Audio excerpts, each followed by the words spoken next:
Sometimes surgery takes longer than expected, and many doctors feared that Anthem was going to start denying claims for anesthesia in certain states in February if surgery times went longer than what the company said was okay. Tonight, we now know that will not be the case.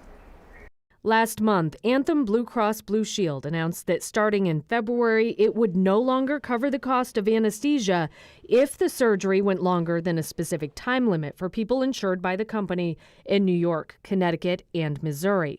The only exceptions would be for people under 22 and maternity-related care. But late this afternoon, a spokesperson for Anthem sent me a statement saying there has been significant widespread misinformation about an update to our anesthesia policy. As a result, we have decided to not proceed with this policy change.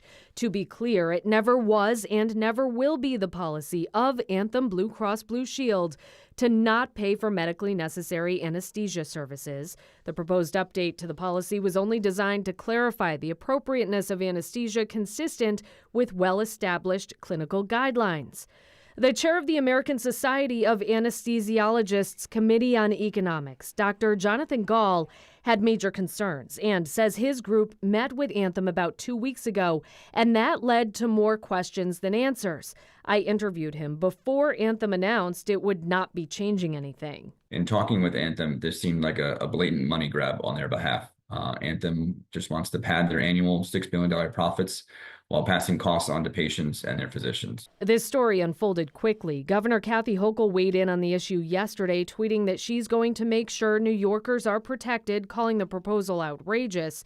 Early this afternoon, our sister station in Hartford, Connecticut, reported that after hearing from lots of people who were upset, the Connecticut State Comptroller announced he spoke with Anthem and the insurance company told him it would no longer be implementing the coverage limit in Connecticut.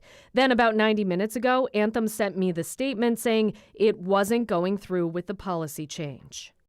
We also need to point out that this whole thing has nothing to do with Highmark Blue Cross Blue Shield. This afternoon, a spokesperson for Highmark told me Highmark Blue Cross Blue Shield does not have any policies in place that restrict its members' anesthesia coverage based on duration. On your side in the newsroom, Kelly Dudzik, Channel 2 News.